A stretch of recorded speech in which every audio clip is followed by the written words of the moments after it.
Okay.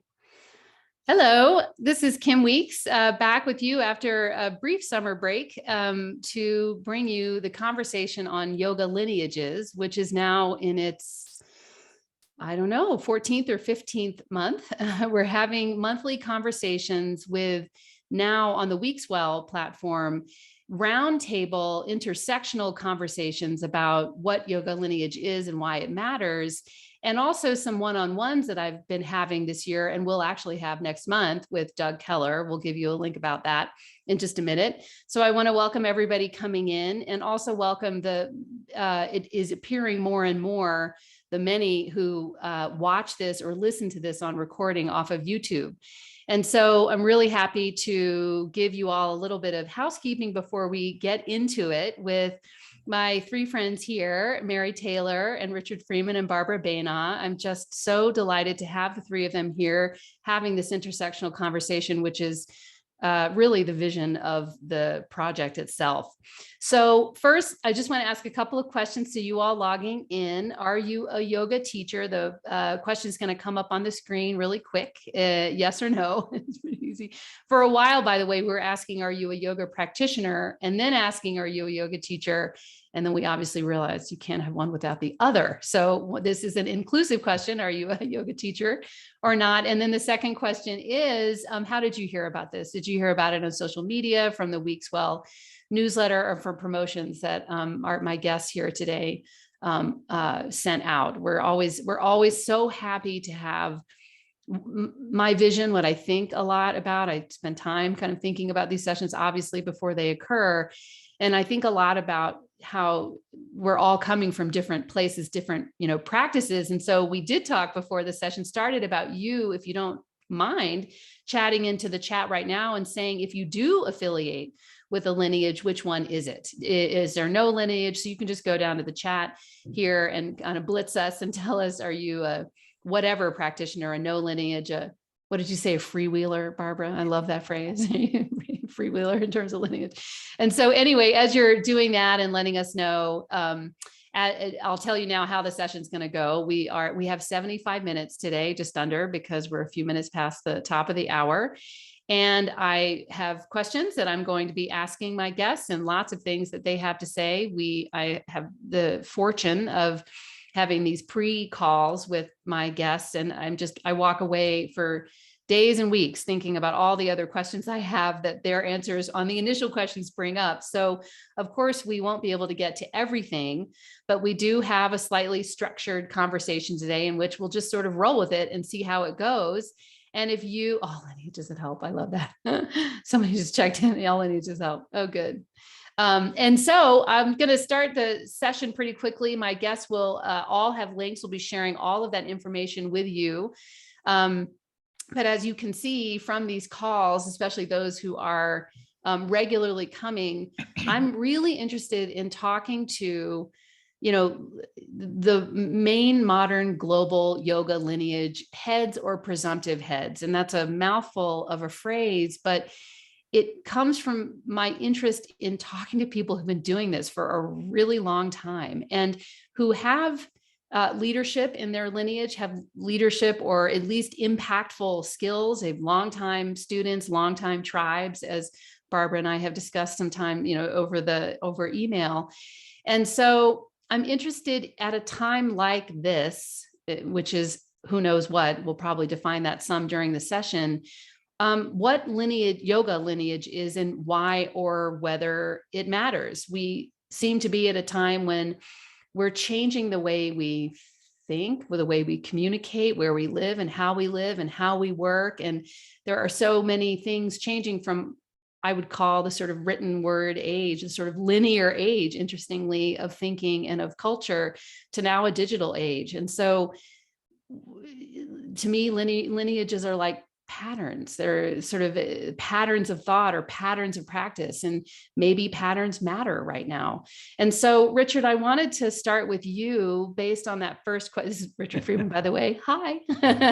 Richard Freeman and Mary Taylor, longtime Ashtanga practitioners, which I hopefully some of you know or don't know. Again, the links will keep flowing through, so you can check out their bios and look further into their stories. But Richard, we talked in our pre-call about and we all agreed on the term, but maybe we'll break that apart too. The Yoga Sutra, the book, as the Bible of yoga, and how most practitioners of lineage-based study would agree that this book, these threads of thought, are a really good way to sort of frame or create an exposition around the study of yoga. So could you talk a little bit about that as we kick it off? Yoga Sutra. Yeah.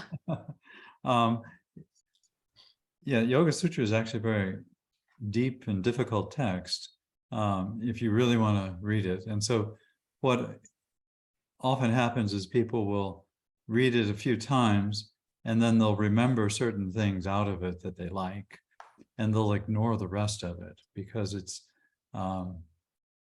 is, again, a book that has many lineages, and it is a composite of many different traditions of teaching, and in my opinion, very brilliantly put together, in which it creates a merging of non-Vedic teaching with then Sankhya, which is non-Vedic, with many references to Buddhist tradition, particularly the Hinayana and the Mahayana. If you know those traditions, you'll recognize some of the key words and patterns. And it's also a very open book in terms of allowing people to find something that captures their attention and then to really look at it closely.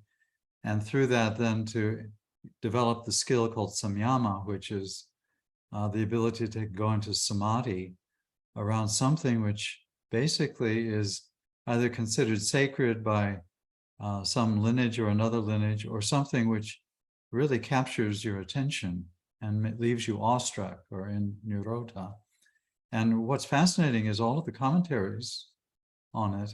And some of the commentaries are, to me personally, very irritating because people haven't really looked at the broader traditions that the book is kind of bringing together and allowing, to understand. So to understand one tradition deeply, you really have to understand its context or what surrounds it historically. And that's all these other traditions.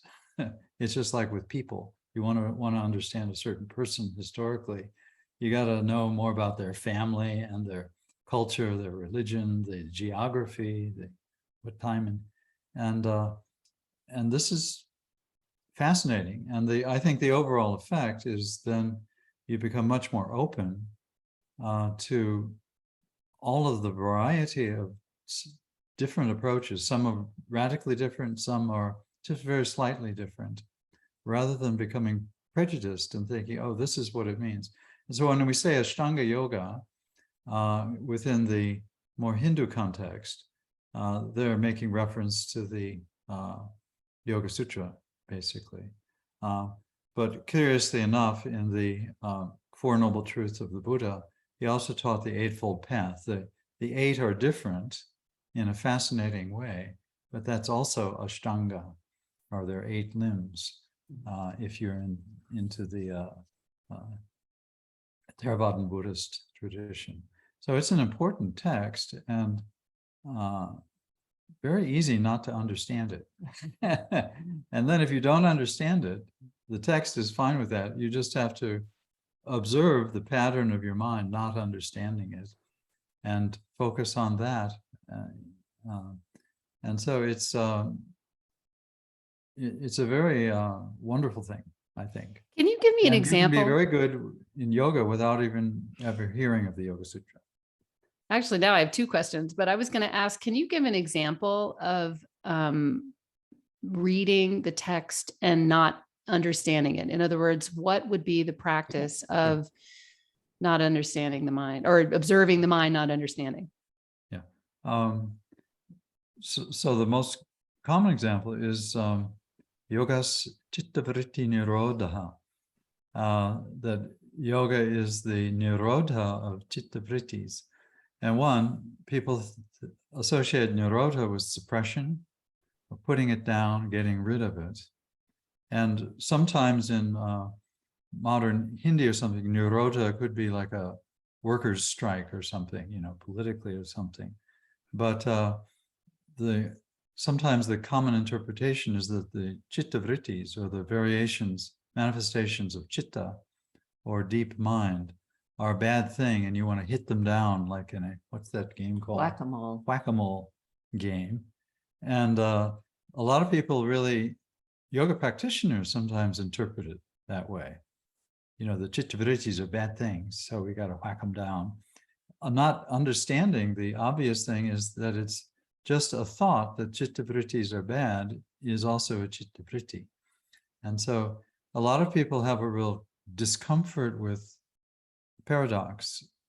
And but all of the yoga traditions that, if you look deeply back, for thousands of years, they love paradox because they want to leave you nirodha, or awestruck, in awe, in which your breath stops and you're just like, and so the mind goes into a suspension rather than a repression.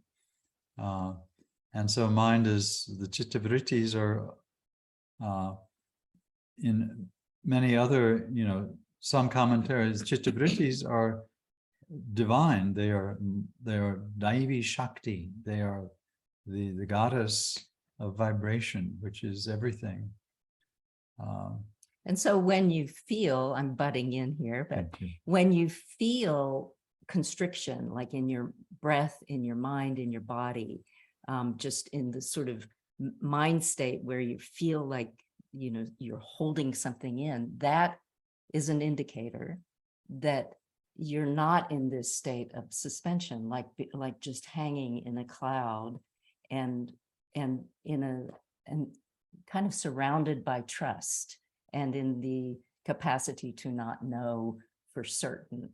And so you are saying, what does it feel like? Or how do you observe that you have misinterpreted something? And one of the first things is to notice the physical sensations that you're having around anything, whether it's a yoga practice, your theory about lineage within yoga, or just your interactions with others. And when you feel this sense of constriction, then that is a point of confusion or misunderstanding. And the same would be applied like to that particular Yoga Sutra, is when you feel it as something solid and constricted, then it's an opportunity to pause, step back, and observe. Is that really the meaning? How does that impact me, and et cetera, et cetera.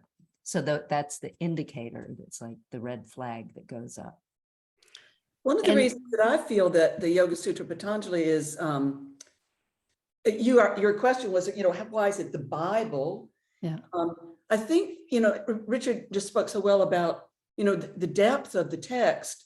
And for a lot of people, it's the only text they ever approach. And I think one reason that it is attractive to people is that it is sort of linear. There's the 8 limbs, and there's the 5 kleshas, there's the 9 this, the 7 that. And so people can learn it like, just like you learned the 10 Commandments and the Golden Rule. And so it's sort of, you just have these little lists that you can give you a connection, like, oh yes, ahimsa. That's good. That's good. But then but people never take it further. And as we were saying in the pre-call, I think for many people, the only exposure to the Yoga Sutra Patanjali is the 8 limbs.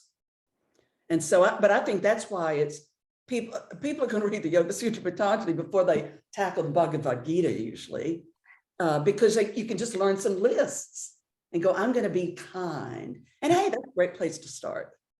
Yeah, ahimsa is a good one. And ahimsa means non-harming. And I also want to say, Barbara Benagh, everybody, the freewheeler, which we'll get more into as the call goes on. The Sanskrit that Richard used was, and I'm going to say my kind of default translation, which is yoga is. the steadying of the fluctuations of the mind. That's yoga chitta vritti nirodha. That's what, so I just want to make sure for the audience, we are translating some of these words so you know that's what we're referring to. And ahimsa means non-harming. And Ashtanga is, of course, like it means to be kind. To be kind. Yeah. I mean, To what love. did I love? Exactly. That's what Love. didn't B.K.S. Iyengar said that ahimsa meant love. Anyway, but in any event, and so I want to quickly pin the samyama and samadhi words really quickly, Richard, to go back with you just so we can follow that linear path. And then Barbara, I want to, I have a question for you after that, after the translation. Oh, samyama? Yeah, Okay. let's just, you hit on Yeah. samyama and samadhi, and Oh. because this is part of the Yoga Sutras, and also, samadhi is mentioned so many times, and it's qualified in so many different ways, all the way through. I mean, essentially, I'm not as well read in the Yoga Sutras as any you all are, but my experience of the fourth pada, and by the way, the sutras, just for everybody who is maybe just learning about this, has 4 chapters, basically, so 4 feet. It's like a table. And so the fourth pada is so much about samadhi, right? I mean, it just goes on and on. The third pada kind of introduces it, and you get to the fourth pada, and it sort of blows your mind with the descriptions of these different kinds of free consciousness or freedom in your consciousness, freedom of consciousness. I don't know how you would qualify it. And so, the samadhi isn't the point. Samadhi is merely the tool. In later Hatha Yoga texts, much people, but then they changed the definition of samadhi slightly. But samadhi in the Yoga Sutra is merely the tool which you learn from. So you have concentration and then meditation, the ability to really keep the mind without conflict in a sacred space. And I use the term sacred, but it's something that, and then samadhi is when you slip into this kind of middle path in which there's actually a state of, it's no longer, and then the different layers of samadhi, you have samadhi that you got to via some holy mantra or holy site or, a sacred flower, or you meditated on a bunny rabbit or, on some galaxy, whatever got you into the samadhi. And then all of a sudden, you start to fall into what they call nirvichara, or samadhi without even the subtle tendencies of the mind or the subtle parts of inner language, in which there's pragya, or just wisdom that manifests. And there's actually nothing there. And that would be the awestruck state, which you get a taste of, but it usually doesn't last very long. Right. So you want to keep working going on back for it. Right. And so you keep working and working and working. And then after what they would probably say, endless numbers of lifetimes, you get to this state called Dharma Mega Samadhi, which means the clouds of Dharma. And Dharmas have many different meanings, but they basically mean different, it could be lineages, or it could be different, very sophisticated or wonderful teachings, or slightly different views, but it is simply patterns. And then the Dharma Mega is when there's clouds and clouds of them, and they could be different religions, from not only human religions on this planet, but the dharmas would come from, in the Vedic mythologies or the Indian mythologies, from other planets, other creatures. And so it's just like a dense cloud, and they're all empty, literally, of, any kind of permanence. And this is the only place you'll find this. All the other place is in the Buddhist philosophy, where it's a very common word, Dharma Mega and Dharma.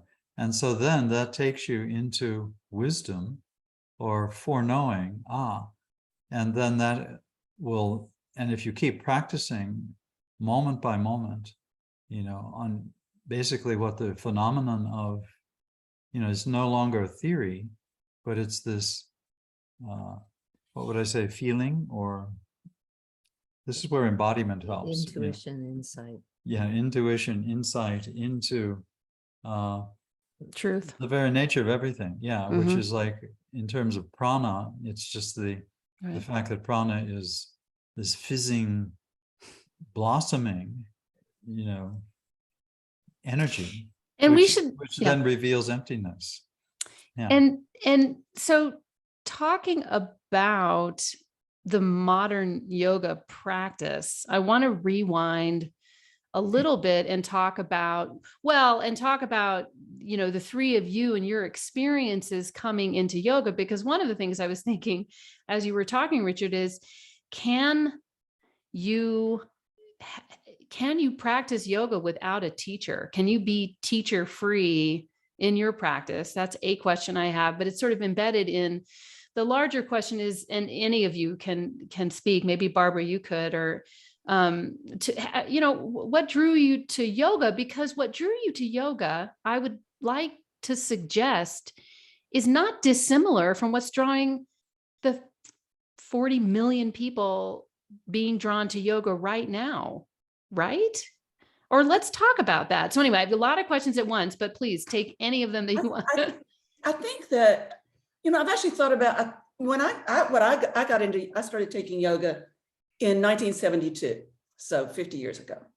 And I started taking yoga because I'd been very active and athletic my whole life. I danced, I was a road cyclist, through high school and college, and I just stopped when I moved to London. I just stopped, and I just got really stiff. And at the adult education center near my home, the only exercise was yoga. Mhm. So I signed up for yoga, but I took to it right away, and I had a great teacher who, it was just, I'd done ballet for 10 years, so I came in with, even though I felt stiff in the broader scheme of things, I was actually fairly supple, and so I was able to do the poses. And then when we moved back to London, I found a teacher and realized right away it was a very different yoga than what I'd done. There were turbans and incense, and I said, wait, what about that Tadasana woman? So I found an Iyengar teacher, and so I started with Iyengar yoga, and I stayed with Iyengar yoga and learned an enormous amount from Iyengar yoga, and I would say I'm still informed to this day. But I quit in 1985 because I realized that I'm not good for staying inside the lines. I felt like they were trying to fit me into a size 4 clothes, and that's not my size. And so I branched, and so I found Angela Farmer. But I feel I've been liberated. I'm able to study. I don't take yoga classes. I haven't for years and years and years and years, except when I would invite people to Boston, like Richard and Mary, and then it would be like, come to Boston, and then I can do a weekend of taking classes. But that's the only classes I take. I think you can totally do yoga without a teacher. So you're saying that after 13 years was this regular practice from 72 to 85? When I started, I haven't stopped since. Right. And so it was after changed. Mhm. I was 22, and I'm not 22 anymore. So it's changed. And I do think that when you teach yourself, it's really easy to, is the right word, indulge yourself. Totally. It's nice to have somebody to poke you a little bit. And just because I think there's something really valuable about, things being a little uncomfortable. Well, and it also raises the question of, what a teacher is, because if you're in the room with students, I've been teaching for 20 years. There's a subtle urgency for me to wanting to tell people these things that I've learned, or that a teacher has taught me, or this thing that I can help them evolve into or with. And even though I've said this on a previous podcast or session, I would always bring my teachers with me to my mat and ask myself, I would be conscious of the question, like, what would she say, or what instruct, but ultimately it would become my voice. Ultimately, I would hear myself answer the questions, and that's how my self-practice has evolved over time. But anyway, teachers, I think you're right, Barbara, like give you that little push for whatever reason that we are teachers. And Richard and Mary, what about you all as you started yoga? Because, one of the reasons for the audience that I wanted the three of them together is because we do have as Monique Sherbert would say, no lineage person, or this outside the lines person. But then, Richard and Barbara Mary are, these continued devoted Ashtangis. So let's talk about your evolution in Ashtanga. Or am I saying that correctly? I think it was when you said devoted. No. We both laughed. Yeah. The thing is, I didn't start with Ashtanga. I'd practiced yoga for 20 years or something, 15, 20 years. 20 years before I started Ashtanga, approximately. So I have, I'd studied with a number of lineages, but what I found is, and so at a certain point, I became a wandering monk in India, and I was told to just go around to different ashrams and not spend more than 3 days, and just go to multiple teachers, and then keep on the road. And so a lot of the people who really affected me early on were people who were into bhakti, but I had already studied Buddhism in Chicago, and so really my first formal teacher was a Roshi at the Chicago Zen Temple, and still a profound teacher that I've just had tea with a few times when I was in college. And I can still just walk into this Roshi's eyes, because we were talking about, and so maybe I'm still in his lineage. You can't undo the past. And then, and I ran into a number of people connected in India with the Shivananda, different teachers of the Shivananda tradition. And then I went over to Southeast Asia and met people in different, and this was the job. And finally, I went to the Middle East. I ran into, I went to the Middle East, to Iran, and I taught yoga there for 4 years prior to the revolution. And so I met a lot of Sufi masters, and I also met my first Iyengar teacher in Tehran, and I didn't like what she was doing, but I connected then with Mr. Iyengar, and I was blown away by his skill. And then, I had the good fortune of hanging out with him a few times. And so really, when I say I'm an Ashtangi, I came to Ashtanga already completely spoiled with multiple, I was a member of multiple traditions, and I was already, quite familiar with Sanskrit. And so Patabi Joyce took a liking to me because, one, I could already do most of the postures, and two, if he would quote a text, I knew what he was saying. And so it kind of broke through a problem he had was that he was from a very orthodox Brahmin background, and he was teaching untouchables, which, he considered himself extremely liberal and modern for even talking to him. But that was also proved, to be a problem later on. But, and so he would confide in me about different things. And I still, to this day, I'm not really, and just, people say, oh, you're an Ashtangi. And I think, oh yeah, I've read the Yoga Sutra, the 8 limbs. oh yeah, I'm a Buddhist. I do the Ashtanga, the actual old Ashtanga system. And so And it's kind of fun. And, also with the Ashtanga Vinyasa yoga system that we both have worked in, both of us have resonated a lot with this, combining movement with gaze and breath in a sort of conscious manner.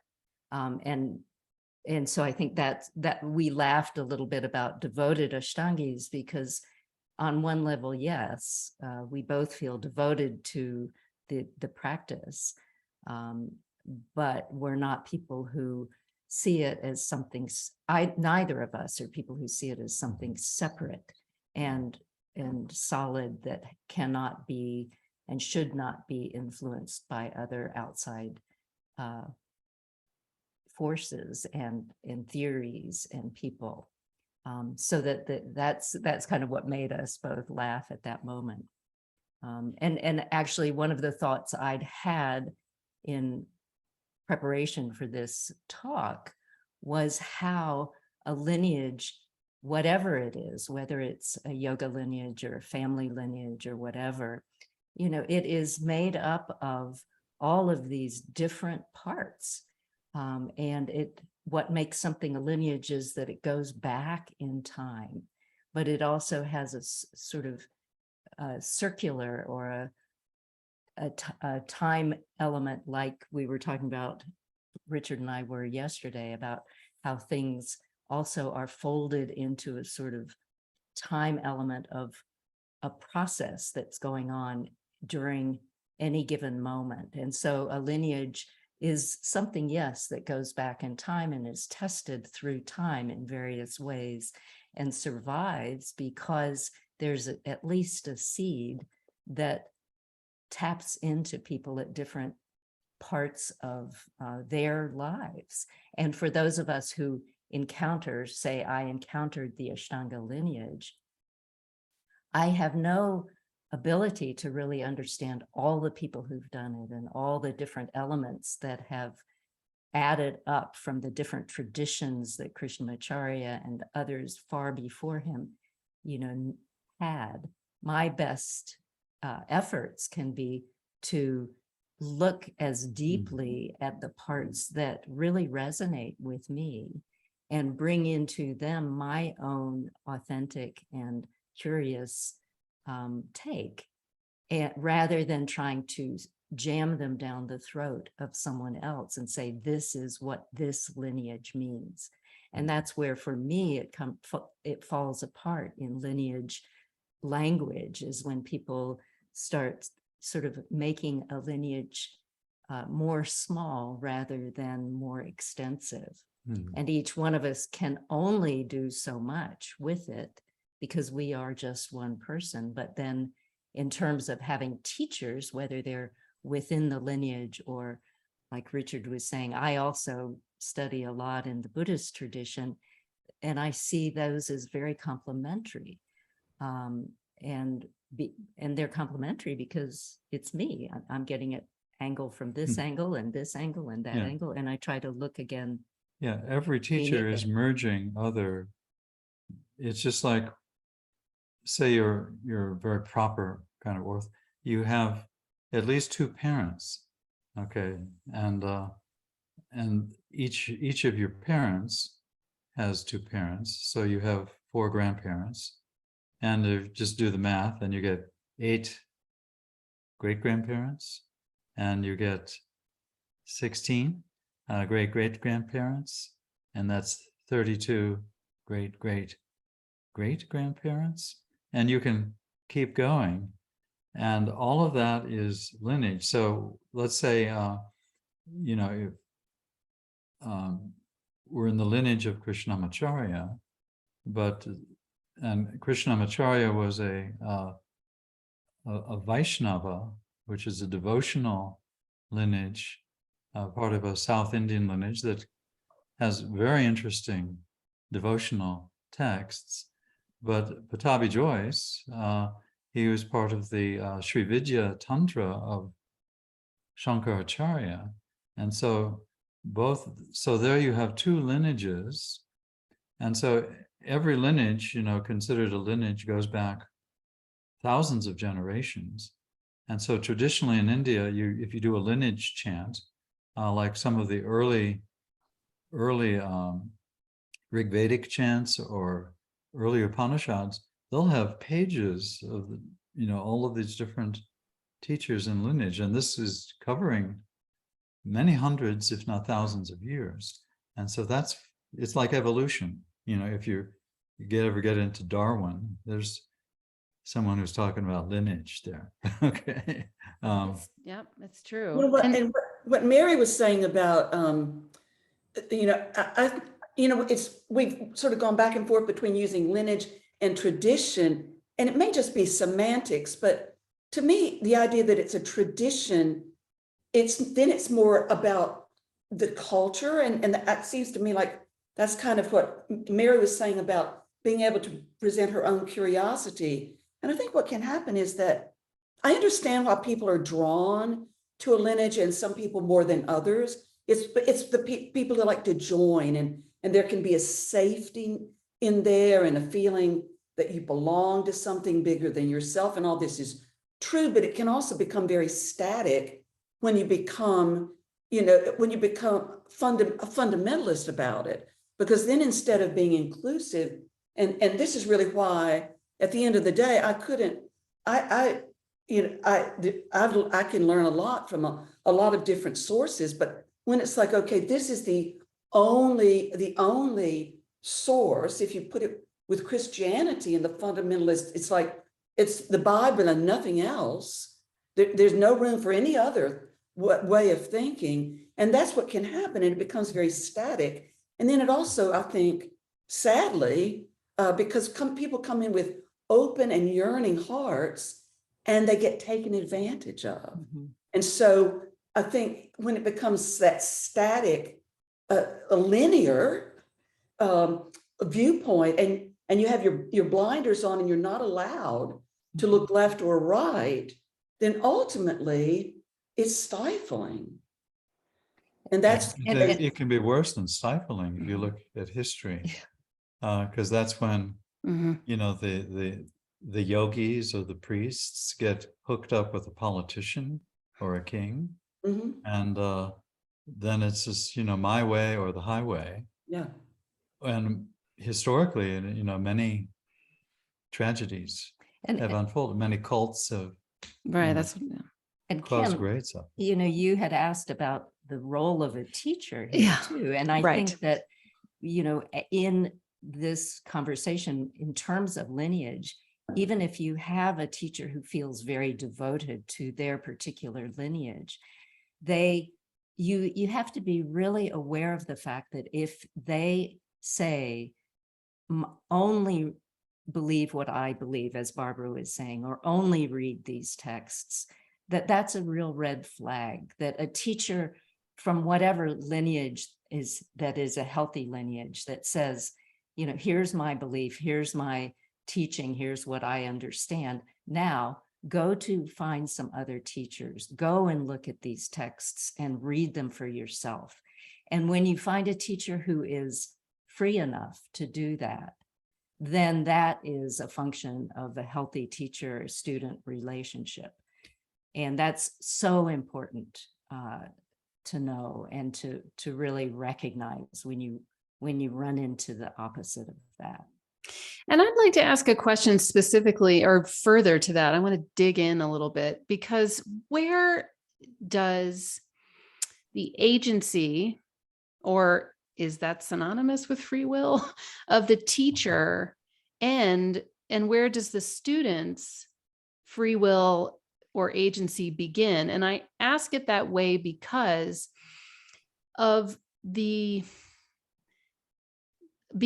within the yoga lineage, okay, backing up even a step from that, within the concept of study, like Mary, you were just saying, the teacher can say what she believes and maybe even recommend texts.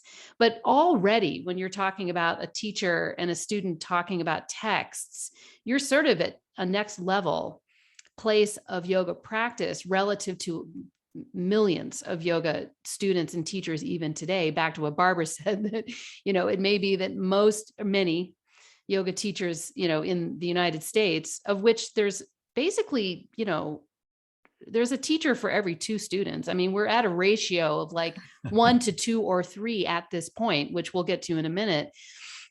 And so if the conversation is already kind of that deep, where the aspirant or the student is talking about wanting to know more, at what point does the cleaving of the student to the teacher, continue to occur or not occur? How do you learn, actually, through a period of time with one teacher or a couple of teachers or whatever, if you're always on alert for not becoming dependent on the teacher, or not just believing what the teacher believes, or just, as Barbara was saying, becoming a fundamentalist about whatever it is you're learning? But I think that, well, I think Mary talking about text, I think that even gets to something else we talked about in the pre-call about, well, how long have you been teaching? But I think that my experience, you guys, I'm sure it's similar, is that students will come to you, instead of saying, okay, now everybody, this week's homework is to read book 3, they'll come to you. Can you recommend a book about yoga? Can you recommend a good anatomy book? Can you recommend a good asana book? I'm curious about meditation. What do you recommend? So people come and ask, and those are people who are already curious. And I feel, I had the studio in Boston where I'm still affiliated with. The owner said to me about a very beloved student of mine, you're going to be shocked how unlike you he is as a teacher. And I said, yes, thank you. Thank you. I feel as yoga teachers, I hate to even say as a parent, because I am definitely nobody's yoga mother. I'm my daughter's mother. And aren't we teaching our students to leave us? Because ultimately, yoga is at least hatha yoga is that's what we do in this country today mostly. That's a solitary practice. It's a solitary practice. And so we're training. At first, you need all those people. I used to go to 4 classes a week because I couldn't make myself get on a mat. But now if I go to a class, as I said, I don't go very often. And sometimes, oh man, I wish I'd just done my own practice today. So I think we're teaching our students to do yoga, and then they don't need us. They might come back and visit.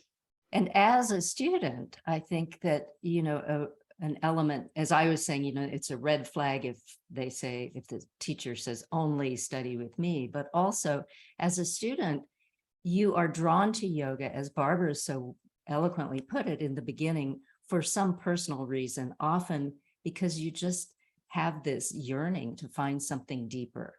And to, as a student, to find a teacher you resonate with.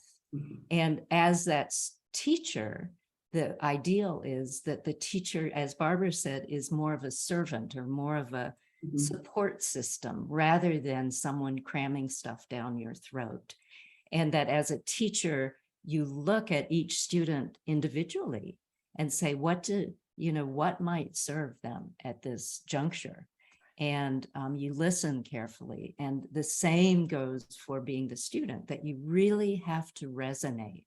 And and you might find that, you do one kind of yoga for a while, as we all have, and then a different form seems more relevant at a certain stage. And so then you move into that. But, the real point is this feeling of treating one another as with incredible respect and finding refuge from, the difficulties of the world together, rather than,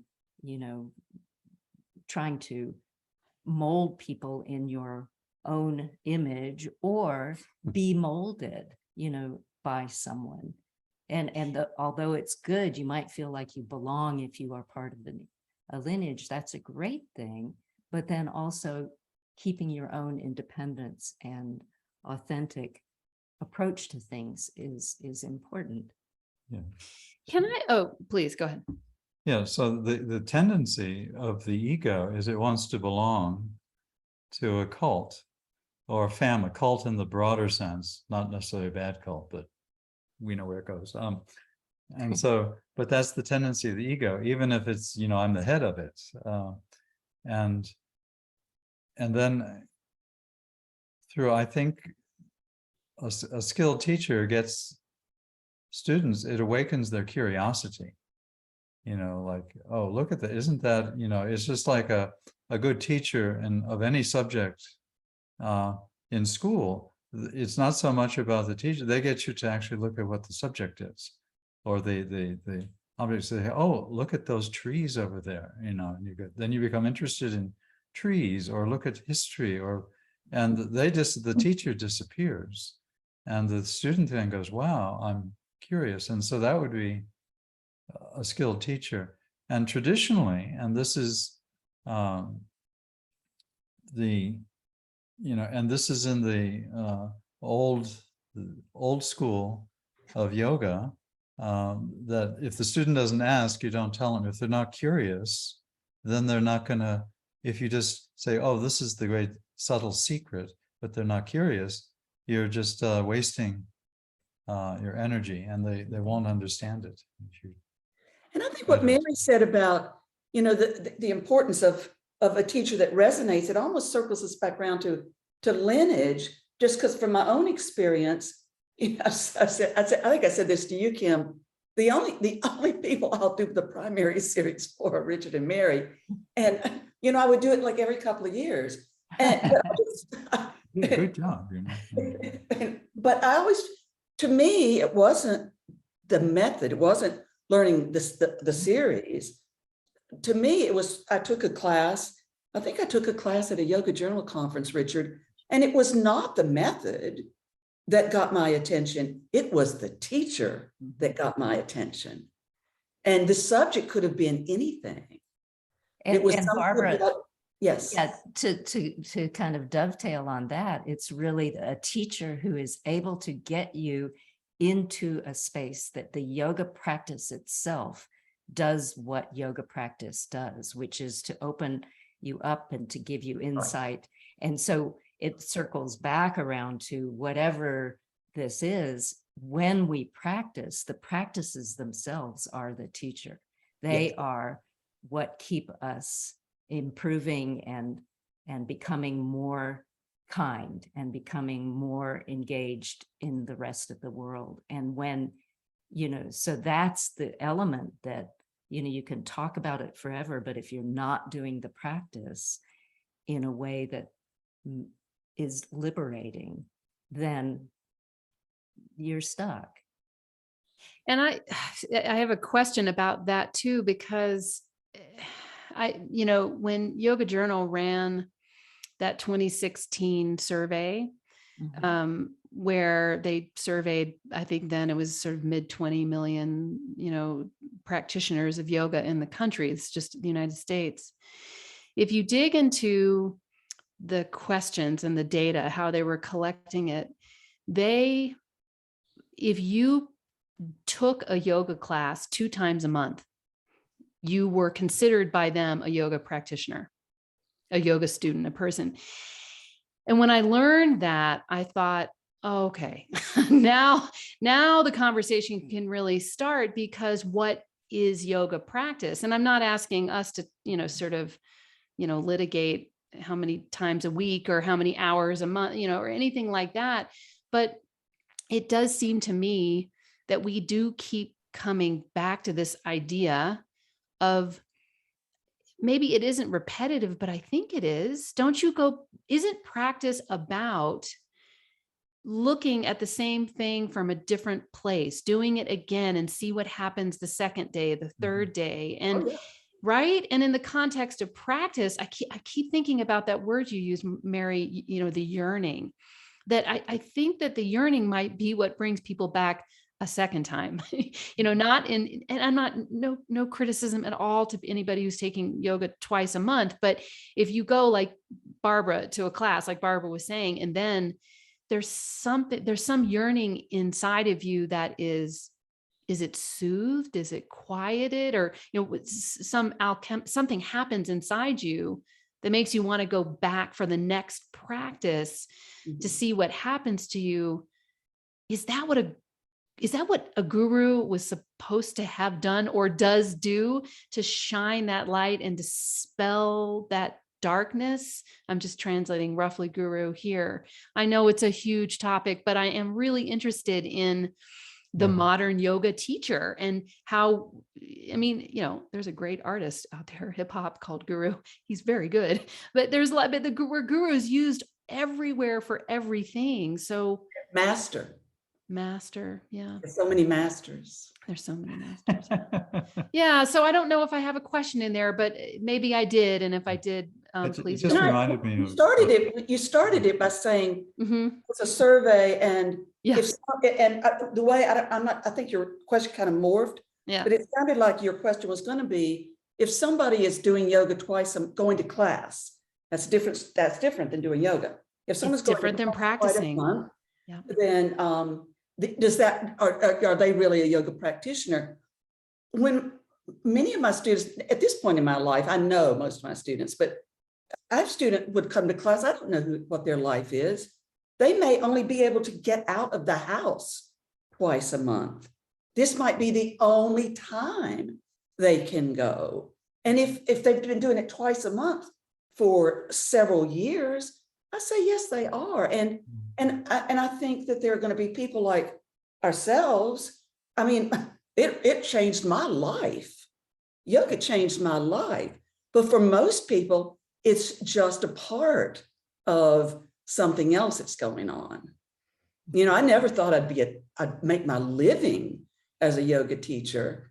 And everybody has to start. And so when you say, was a teacher, I think that I've had so many students say, I was not ready for you. I was not ready for you. I think that we've got folks coming in, how many did you say? 20 million. Yeah, So it's over that now. Yeah. So you got these young teachers who've been doing yoga for 15 minutes, but they're teaching students who've been doing yoga for 15 minutes. Now, I personally think the beginners need the older teachers more, but you're going to start where you're ready to start. So and I think, okay, hey, let's talk to them in 30 years. Right. And the question I was going to ask about that, so by the way, to the audience, there is a Q&A box. If you do have any questions, we have a few that have come in. Speaking of lineage, RIP, Queen Elizabeth, it might as well go without saying that we have a lineage change today, at least in the UK. And we talked, and I just find this fascinating. And Barbara, you said it best that, in terms, so Richard, you were talking about, both Mary, you and Richard were talking about the thousands of years that it takes for a lineage to develop and the chanting you were talking about, Richard, that, you did the lists and lists and lists of the sort of lineage, the direction that this lineage came from or goes to, because time is, of course, a bit of an illusion anyway. And we now have in modern American yoga, within the span of 1 decade, if you're going to call it a generation, we have like the birthing of 3 generations of yoga within the span of 7 to 10 years, meaning you have a person who's been practicing yoga for a year who is quickly in 200 hours certified to be a teacher, who then teaches somebody who's practiced for a year or less, who can by that person be trained to become a teacher, and so on. So if you have a bunch of people who within a few months decide to become a teacher and then teach people who decide to become teachers, you've got a lot of evolution from practitioner to teacher in a very short period of time. So we talked in our pre-call about this certification process of teachers, at least in the United States, and I guess it's somewhat global the way it exists. as being, and I just want to make sure I'm really clear, Mary, I heard you say in, primal conflict with yoga practice. Can we talk about what I heard you say as a primal conflict between this sort of churning of new yoga teachers every single year and the essence of practices I think we're getting at right now? Well, the nature of, the seeker, which is what draws people often to yoga in the old days, but today, in these days, it often might be, the clothing or the studio where you're going to go Or and the have music or they you're going to play. have a The beer music. after class. I could etc. do several sessions on like music and yoga. Yes. I'm a And little bit so, obsessed. So to me, and this is again from my perspective, I came to yoga because it helped me reduce stress. That's what first took me there, nothing else. And then it grabbed me and it changed my life. And that is this depth within yoga that is inherent to having a yoga practice that is rooted in something beyond a selfie, beyond the superficial that our culture now is so prone to promote. And not to say that it's a terrible thing that a lot of modern yoga is more superficial, but please, if you are drawn to that, as Barbara has said a number of times, and Richard too, it's like we have to look again a bit more deeply at what is drawing us there and have the courage to ask questions and go more deeply and dip into those feelings of spaciousness and liberation that yoga tends to open up for us.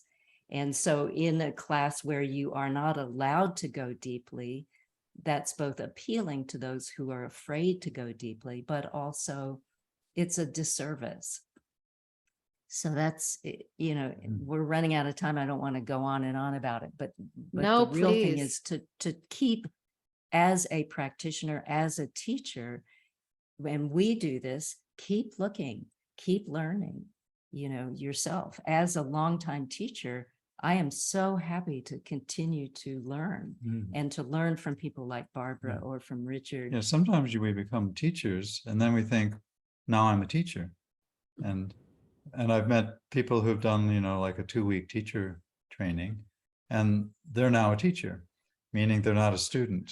Somehow they split the two. And so they're not even interested in what the whole thing is, because all of a sudden they've been enshrined or coronated as, the guru or the teacher. And I think that desperation, everyone wants to be, become the king or the queen or. But you can have all the social media and you can, have yoga classes and have all that stuff. But I'm a firm believer that the seekers, as Mary calls us, recognize that if they're in a place, they recognize that this teacher there's certain things that there's a great Southern, somewhat controversial Southern writer. Her name was Flannery O'Connor. And one thing she said was, it takes living many years before you can be a reliable guide for the young. And so there's no way to speed it up. Even when you've done your teacher training, the only thing you can do is keep practicing. And that's where you learn. And I think that there might be 20 million doing yoga today, but are they the same 20 million that filled out the survey in 2016? It's a good question. It might be different. Oh, there's a big. It'll be on the next survey. That's right. Wait, what'd you say, Richard? I missed that. On the next survey, that question. I know, right. There's a really interesting question, which I think is going to become adjacent to this last topic that we wanted to talk about, although it seems to me we've addressed it in many ways already, which is, what it means to study. I mean, and what yoga study means. That was like the last thing we were going to talk about, but there's a question about for you, Barbara, and then for you, Richard. So I'm just going to ask you, Barbara, first, and then we can go to Richard. The question is, what would have happened, or do you think something would have happened if you'd stayed with what this questioner is perceiving as your discomfort in the Iyengar classroom? What if you'd stayed? And so, yeah, so in other words, I think there's an assumption in the question that there was discomfort that you then walked away from, and that you didn't stay with the discomfort. It was, I walked away from a style of teaching that no longer, to quote Mary, resonated. Mm-hmm. And when I said discomfort, I didn't say that's why I walked away from Iyengar. I actually said, I think there's something very educational. And in fact, one of the reasons that I do, I mean, in the age of Zoom, I've taken more yoga classes in the last 2.5 years than I've taken in the last 20 years. Totally. So I think that the discipline of, the minute you feel something, that you flurry off the other way, then that's not yoga. But then I also think, and this is why I had to walk away, that if it pushes, I'm not saying it's pushing everybody. I mentioned before we started that I'm friends with several Iyengar teachers.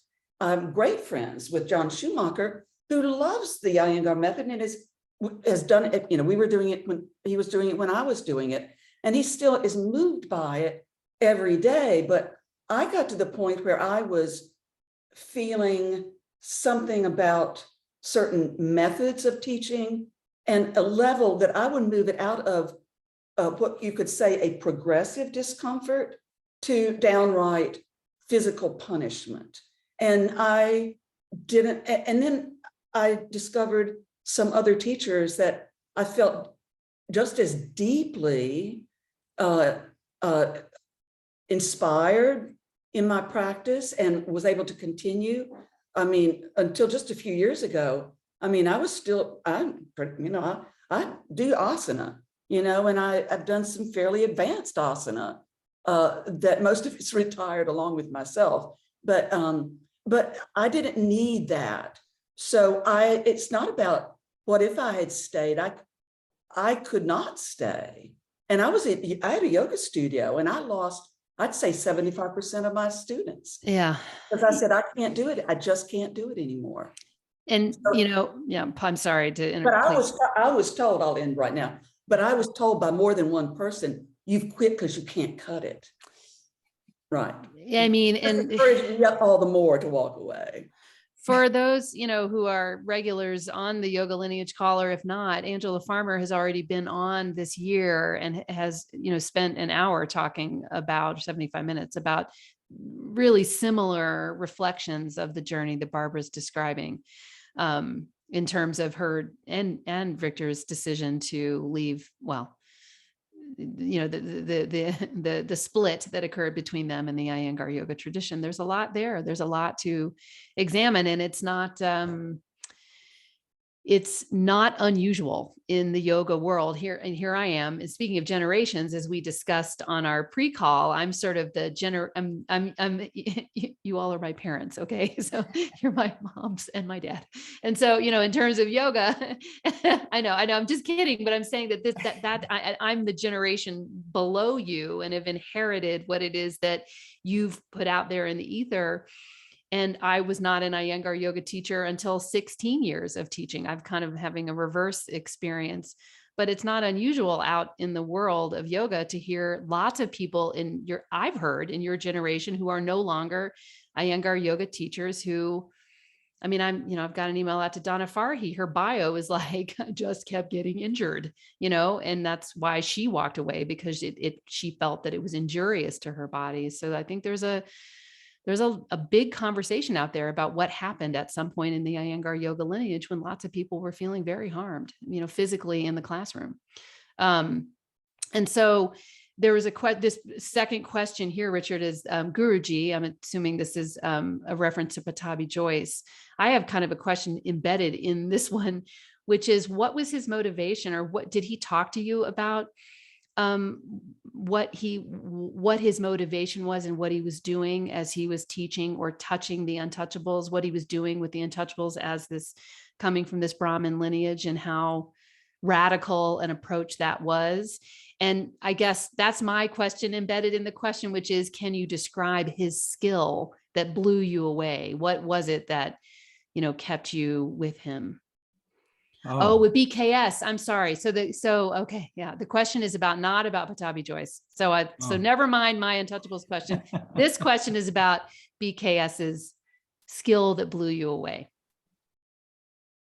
Oh, to me? Mm-hmm. Oh, okay. Yeah. Well, he because I got to thanks, John. I got to meet him and talk with him, and I was never officially his student, but because I could, because of my background, in India or in practice, he could joke with me and I would laugh. I know it's kind of like there wasn't a big language barrier, because Pattabhi Jois and Mr. Iyengar, to a lesser extent, their communication skill, their use of words was sometimes totally confusing. And then they didn't know much about anatomy. And so people would get confused. Is that the move your armpit forward? So what do you mean? Or, take it up is a favorite phrase that Pattabhi Jois, take what up, and he had a picture in mind, and but it seemed almost always misunderstood by students. And what you've said that really has attracted you to both of them was this connection as human beings. What blew you away with Mr. Iyengar was this depth of connection. Yeah, and he was really warm, and he used to, he would joke. Yeah, he would joke around a lot. I think a lot of people were just scared to death of him, but I found him to be, friendly and full of all kinds of jokes. John Schumacher is actually on the call and says that Iyengar called you the philosopher. So your conversation. Mr. Iyengar, when he was in Boston one time, I had the honor of being able to go over to where he was staying and have dinner. And it was like when he was in the classroom, he was Mr. Iyengar yoga master. But when he was sitting around Victor's table, and at some point he called, one of his grandchildren called from India, and he's talking on the phone to the grandchild in a little child's voice, and he was just another guy you were sitting around having dinner with. He couldn't have been nicer. He couldn't have been nicer. And when I left the Iyengar method, he said to me, I think you've learned as much as you can from me, which I wasn't necessarily a compliment, but he said, I get why you're going. And then he did something cosmic that I won't go into, which just sort of reminded me, well, hey, he's the real deal. So. He's got the powers. Well, yes. We have just a few minutes to sort of land the plane. And there's one question about, again, for you, Richard, about you expanding a little bit on the Southern India lineage of Krishnamacharya and Jois that you briefly mentioned earlier in the session. And I'll ask that question and maybe ask if you could, first close, and then Mary and Barbara can, about whatever it is that they'd like to share or leave the audience with about what yoga lineage is, why it matters. And I think, as we have amplified many times in this call, why practice matters. Well, let's see. So, there's, I don't know if people find this interesting. There's a way of, Patanjali is, the composer of Yoga Sutra, and he was considered to be a naga, meaning a serpent, that, like the kind that Patanjali, same serpent. And so the name means literally, the way it's usually spelled is Patanjali, meaning it.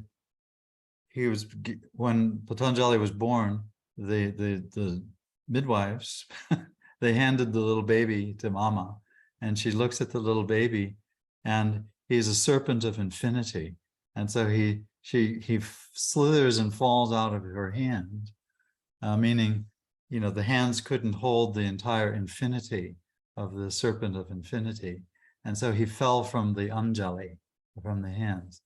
But the Bhakti Vaishnava tradition of southern India, which at a later historical period know that pad is at the feet. I do this at the feet, and so it's a very devotional approach.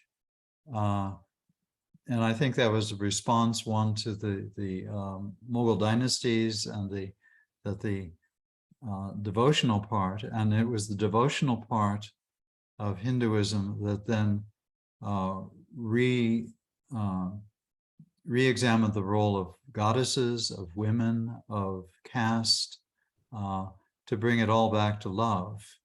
And and so it was very brilliant in that way. And this had a huge effect later on those traditions that then influenced Vajrayana Buddhism that moved into Tibet. And so this, it was very evolutionary in the development of Tantra that way.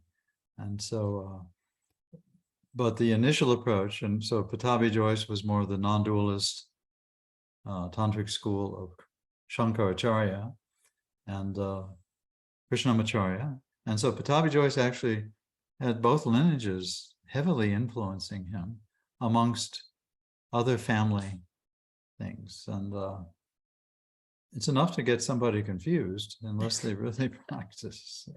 I don't know if that helped or not. No, it did. And here you are. And we have a survey for you just for those logging off. Hopefully we have a couple more minutes, but we'd love to know how we did. And if we answered all the questions that we said we would tackle today, and what suggestions you have for us going forward, and also guests that, we are hoping to bring in the upcoming months. But Mary and Barbara, any last words before we close about all of the above? Well, I would just end by saying, getting back to where we started from, and something we were going to talk about if we had time, which we did not, about what it is to be older in yoga in a what is now an industry, which pretty much still anytime you see PR, it's of someone doing something dramatic. And but I would, getting to thinking of the lineages, is that I agree. I think that it's great to remain confused, because you're just confused at a higher level. You read the Yoga Sutra, and then you go, well, I'm going to read somebody else's commentary. I'm going to read someone else's translation. Maybe it will be less confusing. So it's a jumping off place. I just always feel like we're kind of, the ultimate lineage is the very first footstep that was planted. And all of us, even the kids with their 2-week yoga teacher training programs, they put their foot in the footprint of somebody who went before, and the cream rises to the top. And so I think almost everyone who does most people who do these training programs don't end up being yoga teachers, but hopefully there's some spark. But you know what, yoga is not for everyone. It's just not for everyone. So if the spark is there, just keep putting your foot in the footprint of somebody who's been before you, somebody who you think is interesting. Put your foot in that footprint and just keep walking. And then people are walking behind you. So the main thing is you just keep practicing. You keep practicing. And since I teach only a couple of classes a month now, but I study. One of the joys of not having to make a living, thank you, Social Security, making my living teaching yoga is I can now sit down and read or reread things I didn't have the time to read before. And so I feel that my yoga, it continues to grow. So my final thought is just keep walking in those footprints and keep practicing. And That's Mary, all. how about, thank you. Mary, how about you? Yeah, I mean, I love that, Barbara. Yeah. And the to really tap into times when you feel connected to others rather than isolated within yourself or divided between ideals and lineages, etc. That the real practice here is one that allows us to communicate better, to be kinder, to be more generous. And if you're noticing that those things, that you're not happier, more generous, etc., that those are not happening, to pause and look maybe for some different footprints to follow, because we're in a time in this world where we really need, the world really needs people who are doing what these traditions, from the Buddhist tradition, from the yogic traditions, from the religious traditions of the world, that it needs people who are taking care of other people and connecting to other people, so that the world is a better place. And more than any time in my lifetime, it seems it is important. There's an urgency. Yes. And so see if the practice is doing that for you. Yes. Oh, sorry. I don't know if you heard that, but my foot fell because I think there's some metaphor in there. The other foot just dropped. You were struck by all, Mary. That was just amazing. And I was just thinking that like, that subtle urgency that I was talking about earlier when I teach might be touching that somehow. I hadn't ever thought about how all of these, wisdom traditions sort of can themselves intersect in these moments in time when the teacher and the student are both, consensually part of a space where learning. And as we discussed on the call with John, we talked a lot about parampara and that transmission of knowledge, of wisdom and truth. And so I just feel like on part 2, maybe Barbara and Mary will come back and talk about community, because so much about that community aspect of yoga, Mary, was just really interesting and moving in our pre-call. And Barbara, I think there's so much in the idea of what we didn't quite get to today on what happens, how elders are treated in yoga, and how many younger people are teaching, and what that is, what that's all about. But we are out of time. And so I am so thankful to the 3 of you for your time, and thankful to the audience, everybody, for coming.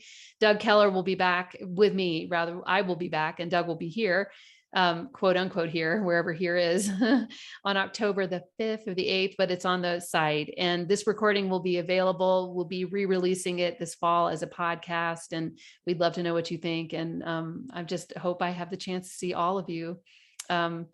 Well, see all of you again, I guess, but in IRL, as they say on Instagram, in real life.